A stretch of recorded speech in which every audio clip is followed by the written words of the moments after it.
La plus grande tristesse dans la vie de Carla Bruni a été la perte de sa famille, en particulier la mort de son frère Virginio Bruni Tedeschi, combinée à la pression constante des médias et à la stigmatisation due à son passé de mannequin lorsqu'elle est devenue première dame. Virginio, son frère proche, est décédé en 2006 du sida après des années de lutte contre la maladie.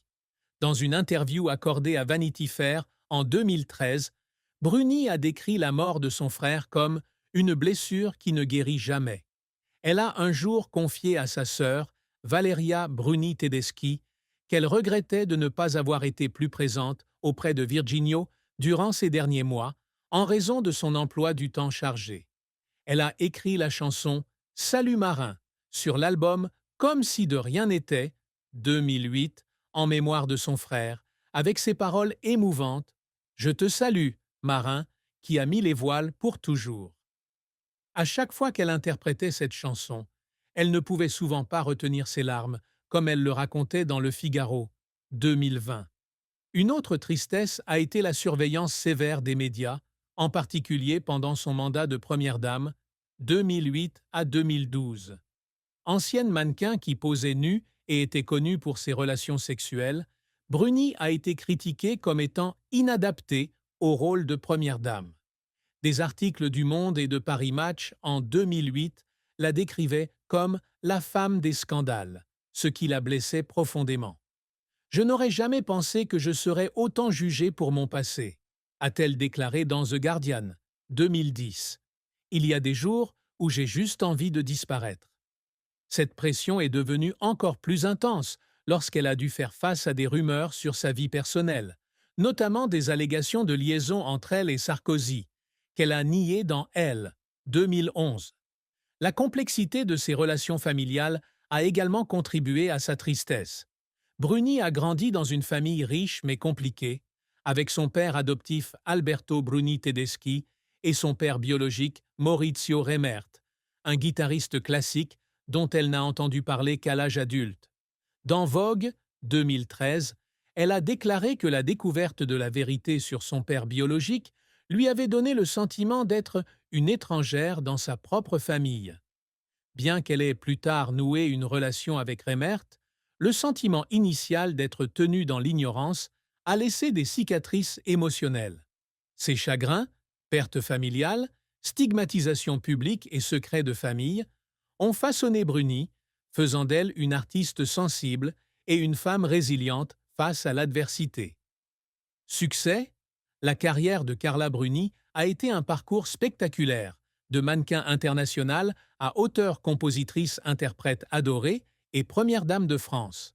À l'âge de 19 ans, Bruni abandonne ses études à l'Université de Paris pour signer avec City Models, devenant rapidement l'un des meilleurs mannequins du monde dans les années 90. Elle est apparue sur les podiums de Versace, Chanel et Dior, et a été le visage de Guess et Prada. Avec un revenu de 7,5 millions de dollars en 1996, Forbes, elle figurait dans le top 20 des mannequins les mieux payés au monde. Ses nus artistiques, comme la série Michel Comte de 1993, vendue plusieurs dizaines de milliers d'euros chez Christie's, ont consolidé sa place dans l'industrie de la mode. En 1997, Bruni abandonne le mannequinat pour se consacrer à la musique, une passion d'enfance nourrie par son père, Maurizio Remert. Elle sort son premier album, Quelqu'un m'a dit, 2002, un recueil de chansons folk-pop à la voix chaleureuse et aux paroles poétiques. L'album s'est vendu à plus de 2 millions d'exemplaires dans le monde, a atteint la première place en France et a reçu une nomination aux Victoires de la musique pour l'album pop-rock de l'année. Des chansons comme Quelqu'un m'a dit et Raphaël sont devenues des classiques, appréciés en Europe, au Canada et au Japon. Elle poursuit son succès avec les albums No Promises, 2007, Comme si de rien n'était, 2008, Little French Songs, 2013, French Touch, 2017 et Carla Bruni, 2020, avec un total de plus de 5 millions de disques vendus. Son style musical, une fusion de chansons françaises, de jazz et de pop, a été comparé à celui de Joni Mitchell et Françoise Hardy. En tant que première dame, 2008 à 2012, Bruni a utilisé sa position pour promouvoir la culture et la charité. Elle a fondé en 2009 la fondation Carla Bruni Sarkozy, qui soutient l'éducation et la santé des enfants pauvres, et organise des événements musicaux à l'Élysée avec des artistes tels que Bob Dylan et Placido Domingo. Elle a également joué dans Midnight in Paris, 2011, de Woody Allen et a composé la musique du film Les Amants du Flore, 2006. Avec des distinctions telles que Chevalier de l'Ordre des Arts et des Lettres, 2003, et Grand Croix de l'Ordre de Carlos III d'Espagne, 2009, Bruni a laissé son empreinte tant dans l'art que dans la politique. Échec. Malgré son grand succès, Bruni n'a pas été exempte d'échecs. Un échec majeur fut le mauvais accueil réservé à l'album No Promises, 2007, dans lequel elle mettait en musique des poèmes de W.B. Yeats et Emily Dickinson. L'album a été critiqué pour son manque d'attrait commercial, ne se vendant qu'à 80 000 exemplaires en France, contre 2 millions d'exemplaires pour Quelqu'un m'a dit. Dans The Guardian, 2010, elle a admis qu'elle se sentait frustrée d'avoir investi autant d'efforts sans avoir été bien accueillie par le public. Un autre échec fut les controverses auxquelles elle fut confrontée en tant que première dame. Sa carrière musicale, poursuivie sous la présidence de Sarkozy, a été critiquée comme manquant de sérieux, et son album Comme si de rien n'était, 2008, a été qualifié de fade par certains critiques. Le Monde, 2008. Elle a également rencontré des difficultés lors de la transition du mannequinat à la chanteuse. Dans Vogue, 2013, elle a déclaré que de nombreux producteurs doutaient de ses capacités musicales, pensant qu'elle n'était qu'un mannequin qui voulait essayer de chanter. Ce scepticisme l'a poussée à redoubler d'efforts pour prouver son talent, et elle a été rejetée par une grande maison de disques en 1999. Ses échecs, bien que douloureux, l'ont incitée à persévérer et à être plus créative. Les efforts qui l'ont fait pleurer. Bruni a versé des larmes à de nombreuses reprises à cause de ses efforts pour s'affirmer et surmonter les défis. Un moment mémorable fut l'enregistrement de Quelqu'un m'a dit en 2001. Dans Le Figaro, 2020, elle raconte avoir pleuré en studio parce qu'elle avait peur que l'album ne soit pas accepté, mais aussi à cause de la joie d'achever une œuvre qui était entièrement la sienne. Elle a également fondu en larmes lorsqu'elle a interprété Salut marin pour la première fois à l'Olympia, à Paris, en 2008, en souvenir de son frère Virginio. J'ai regardé le public et j'ai senti qu'il était là, qu'il me souriait, a-t-elle partagé dans Paris Match 2013. En tant que première dame, elle a pleuré sous la pression des médias lors du scandale du financement politique de Liliane Bettencourt en 2010, alors qu'elle était accusée d'ingérence dans la politique. Le Monde, 2010. Elle a confié à sa mère, Marisa Borini, qu'elle avait l'impression que le monde entier lui avait tourné le dos. Une autre fois, alors qu'elle travaillait avec la fondation Carla Bruni Sarkozy, elle a été émue aux larmes en rencontrant un orphelin en Haïti en 2010, se sentant impuissante face à sa souffrance. Ces larmes témoignent de sa compassion et de son dévouement.